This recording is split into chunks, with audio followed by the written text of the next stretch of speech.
महाराष्ट्र का अगला सीएम कौन होगा, इस पर महाराष्ट्र से लेकर दिल्ली तक मंथन जारी है।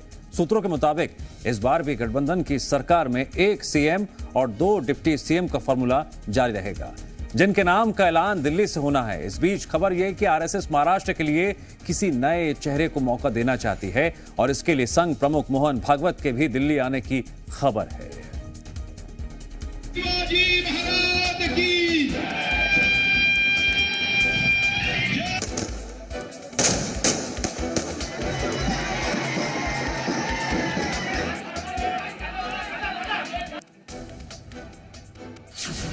अगर कोई ये कहता है कि वोट जिहाद करो और बीजेपी को हराओ, तो उसका तो हम जवाब धर्मयुद्ध से देंगे। महाराष्ट्र में धर्म युद्ध की लड़ाई जीतने वाले डिप्टी सीएम देवेंद्र फडणवीस क्या एक बार फिर से सीएम की कुर्सी पर बैठ पाएंगे? ये सवाल इसलिए उठ रहे हैं क्योंकि महाराष्ट्र का अगला सीएम कौन होगा, इस पर महाराष्ट्र से लेकर दिल्ली तक मंथन और बैठकों का दौर चल रहा है।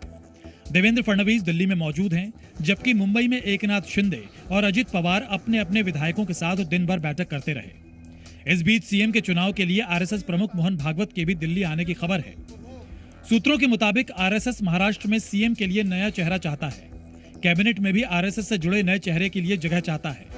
आरएसएस जीत का श्रेय किसी एक पार्टी या नेता को देने के पक्ष में नहीं है।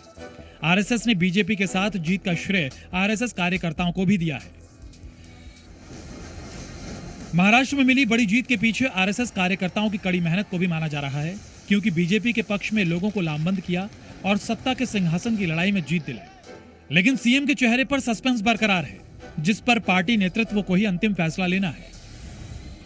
तीनों पार्टियों के नेता मिलकर केंद्र के हमारे वरिष्ठ नेतृत्व जो है, माननीय प्रधानमंत्री जी, अमित भाई है, हमारे नड्डा जी है, हमारा केंद्रीय एक पार्लियामेंट में बोर्ड होता है, उसमें सारी चर्चा होगी।